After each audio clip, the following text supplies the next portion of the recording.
Hai, Assalamualaikum warahmatullahi wabarakatuh. Berjumpa lagi kita dalam pembelajaran Sains Rumah Tangga tingkatan 4 bersama dengan saya, Cikgu Nasihah. Hari ini kita masih lagi belajar dalam bab 1 iaitu kerjasama pasukan. Tapi saya akan fokus kepada subtopik 1.3 iaitu peningkatan kendiri.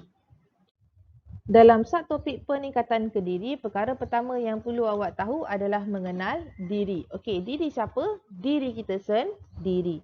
Sebagai seorang manusia, kita mempunyai gambaran ataupun pandangan terhadap diri kita sendiri. Gambaran tersebut merangkumi 7 aspek iaitu aspek fizikal, kebolehan, kemahiran, minat, bakat, sikap dan juga nilai. Okey, di sini telah saya paparkan ketujuh-tujuh aspek yang menunjukkan gambaran dalam mengenal diri. Okey, kita lihat aspek yang pertama iaitu aspek fizikal.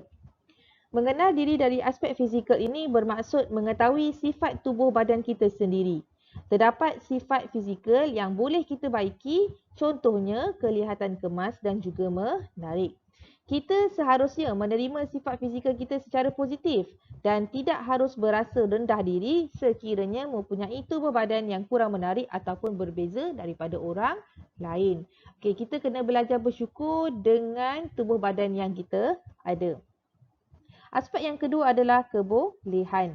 Kebolehan bermaksud kemampuan seseorang melakukan sesuatu tugas atau kemahiran tertentu. Kadang-kadang kebolehan tidak mudah dikenal pasti. Okey, kebolehan ini bila awak dah cuba sesuatu baharu, barulah awak boleh kenal pasti. Ada pada diri awak sendiri.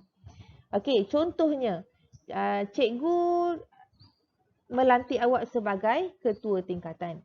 Awak rasa awak tak boleh sebab awak tak ada kebolehan untuk memimpin rakan-rakan yang lain. Tetapi atas dasar usaha awak, akhirnya awak rasa awak mampu untuk memimpin kawan-kawan awak yang lain. Daripada tak rasa yakin, tak tahu macam mana nak memimpin kawan-kawan yang lain, akhirnya boleh memimpin dengan baik. Aspek yang ketiga adalah kemahiran. Setiap individu ini berbeza dari segi keupayaan berfikir, belajar, mengingat, menakul dan juga menganalisis. Setiap individu mempunyai aras kognitif yang berlainan. Contohnya, cikgu menyuruh awak untuk menghafal 7 aspek mengenal diri. Orang A mampu menghafal 7 aspek itu dalam masa 2 minit. Tetapi orang B mampu menghafal 7 aspek tersebut dalam masa 15 minit. Nampak tak perbezaan di situ? Perbezaan dari segi keupayaan mengingat. Aspek yang keempat adalah minat. Minat ialah keinginan atau kecenderungan seseorang untuk melakukan sesuatu aktiviti yang dapat memberikan kepuasan. Orang yang berminat melakukan sesuatu tidak semestinya mahir dalam bidang tersebut. Contohlah, awak minat sangat melukis tapi awak tak ada pun bakat melukis. Betul, tak ada bakat melukis tapi awak minat. Kenapa awak minat? Sebab bila awak melukis itu, awak dapat memberikan kepuasan pada diri sendiri. Tak kisahlah lukisan tu tak cantik, tapi sebab awak minat, awak melukis juga. Jelas di sini? Aspek yang kelima adalah bakat. Bakat merupakan kebolehan semula jadi. Bagi mencapai kejayaan, bakat dan latihan perlu seiring dalam bidang yang diceburi. Dia kata apa? Kebolehan semula jadi. Contohlah, awak mempunyai bakat semula jadi dalam bidang nyanyian. Kalau awak nak mencapai kejayaan, awak kan mahir menyanyi kan? Awak mestilah rajin berlatih. Rajin berlatih dalam bidang nyanyian tersebut, barulah awak boleh mencapai kejayaan. Kotlah ada anak-anak murid saya yang nak jadi penyanyi kan, kemudian dia ada bakat menyanyi. Rajin-rajinlah membuat latihan menyanyi, kemudian pergilah audition. Aspek yang keenam adalah sikap. Perbezaan sikap individu dapat dilihat semasa pergaulan, interaksi dan juga aktiviti sosial. Contohnya, jika terdapat peluang atau galakan yang positif, maka akan wujud sikap positif pada diri seseorang. Contoh di sini. Awak duduk dalam satu kumpulan. Sekiranya kawan-kawan awak ini mempunyai sikap yang positif. Okey, setiap perbualan itu adalah yang positif saja. Makanya dengan awak-awak sekali akan ada wujud sikap positif tersebut. Okey, tetapi kalau dalam kumpulan awak, okey, suka condemn orang, termasuklah diri awak, makanya diri awak itu mempunyai sikap yang negatif. Sebab tu perlu pilih kawan yang baik. Okey, dan aspek yang terakhir, okey, aspek yang ketujuh iaitu nilai. Nilai merupakan pegangan dan pertimbangan terhadap sesuatu. Nilai akan mempengaruhi keputusan yang dibuat dalam pelbagai situasi harian. Nilai dibahagikan kepada dua kategori iaitu kebendaan dan juga bukan kebendaan. Okey, contohnya begini. Saya ambil contoh nilai kategori kebendaan. Misha memandu kereta Ferrari, okey. Misha memandu kereta Ferrari semasa pergi kerja. Okey, bila orang tengok Misha ni memandu kereta Ferrari tau ke tempat kerja, jadi apa tanggapan orang? Tanggapan orang ialah Misha mempunyai banyak duit. Okey, itu maksudnya nilai dari sudut kebendaan. Okey, jelas ya anak-anak? Seterusnya, peningkatan kendiri. Konsep kendiri merupakan persepsi seseorang tentang diri dari segi penilaian, pandangan, tanggapan dan juga kepercayaan. Terhadap apa? Terhadap kekuatan dan kelemahan diri sendiri, sama ada dari sudut positif ataupun negatif. Okey, konsep ini dipengaruhi oleh aspek jasmani, psikologi dan pengalaman pembelajaran yang dialami sejak kecil. Okey, apabila konsep kendiri seseorang itu positif, apa yang berlaku? Okey, yang berlaku adalah individu berkenaan dapat menilai dan memberikan pendapat tentang kebaikan dan kekurangannya serta dapat menerima maklum balas daripada orang lain. Secara tak langsung, individu berkenaan akan mengalami peningkatan kendiri. Okey, contohlah, sekiranya awak mempunyai konsep kendiri yang positif. Okey, apabila orang menilai awak, orang menegur awak, awak dapat menerimanya dengan baik. Okey, antara faktor yang dapat mempengaruhi peningkatan kendiri setiap individu adalah dari segi genetik dan juga persekitaran. Okey, kita lihat faktor yang pertama iaitu genetik. Genetik ini melibatkan kecerdasan, emosi dan juga bentuk tubuh. Okey, contohnya antara perhubungan anak dan juga ibu bapa. Okey, sekiranya ibu bapa ini dapat meluangkan banyak masa bersama dengan anak-anak, okey, ia dapat mempengaruhi secara mendalam dalam membina keyakinan diri anak-anak. Jelas tak? Jelas yang setakat ni? Okey, faktor yang kedua adalah persekitaran. Okey, persekitaran ini contohnya rakan sebaya dan juga media massa. Dua benda ni, rakan sebaya dan juga media massa ini mempengaruhi peningkatan kendiri.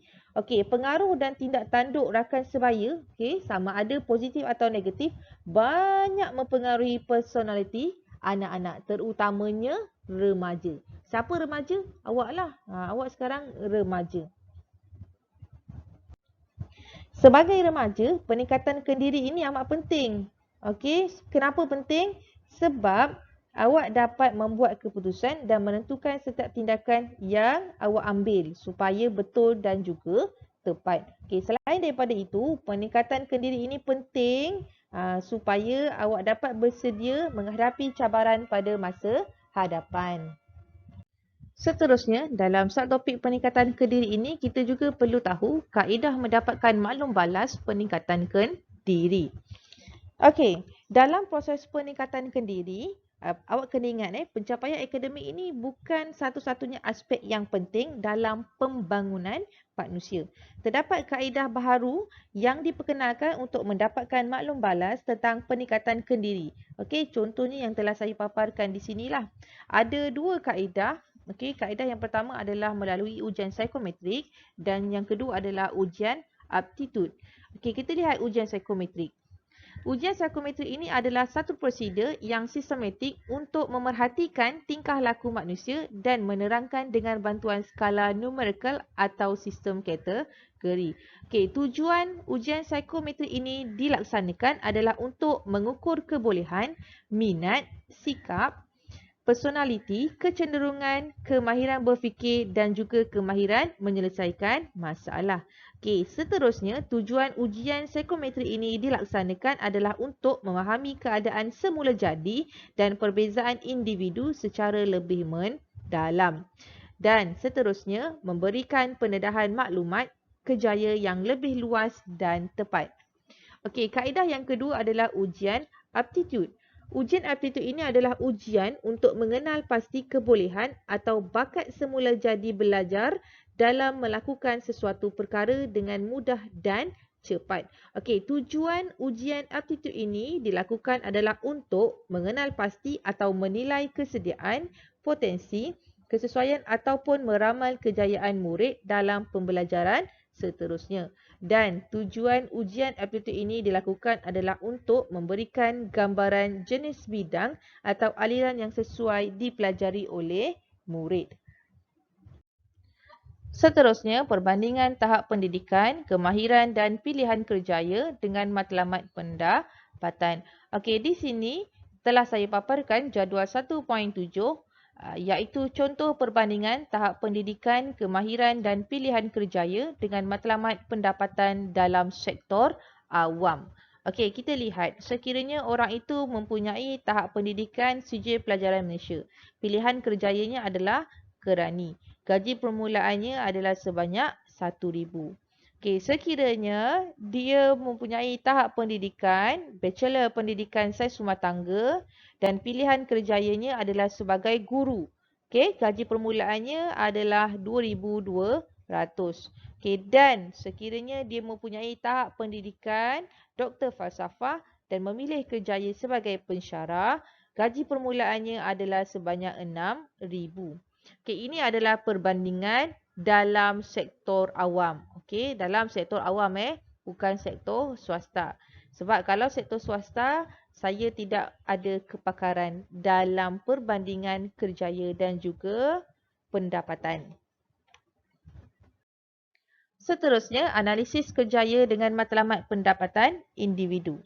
Okey, setiap individu pasti mempunyai cita-cita dan kerjaya idaman. Siapa individu tersebut?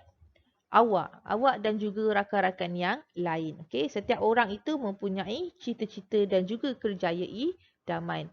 Okey, Misha, cita-citanya adalah menjadi seorang guru.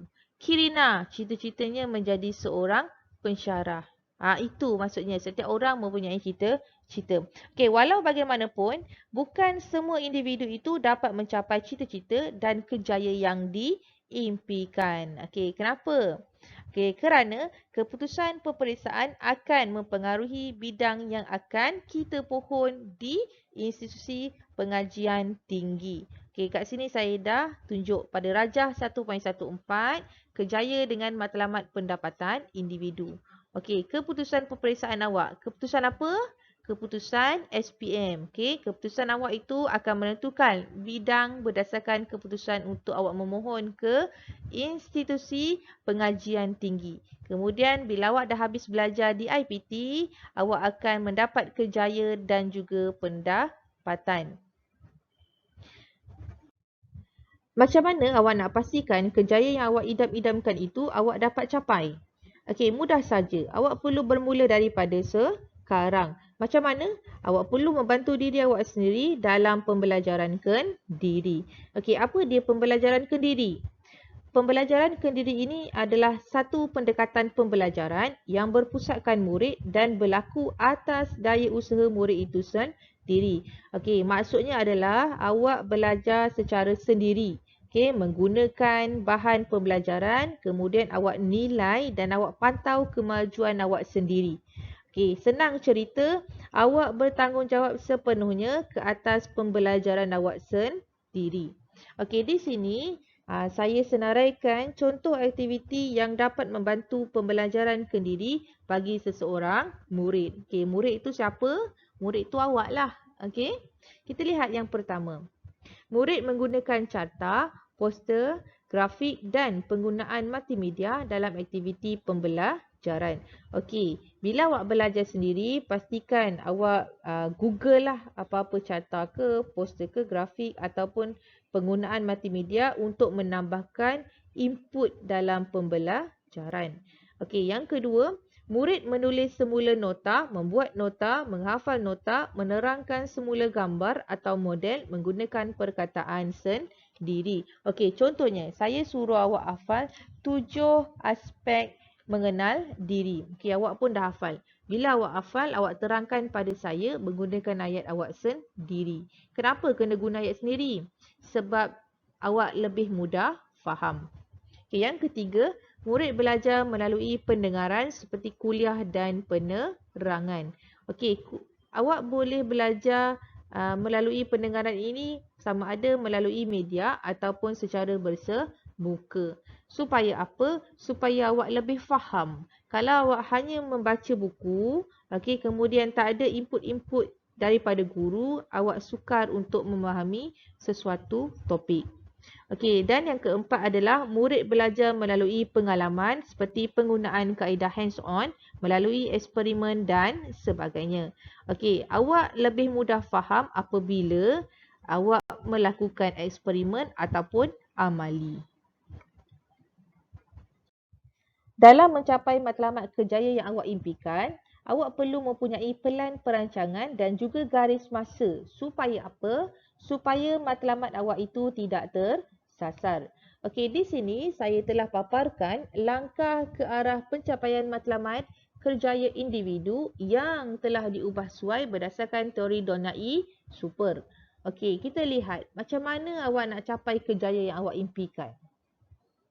Okey, bermula umur awak 14 tahun sehingga 17 tahun, dalam tempoh masa ini awak perlu membentuk dan merancang matlamat. Okey.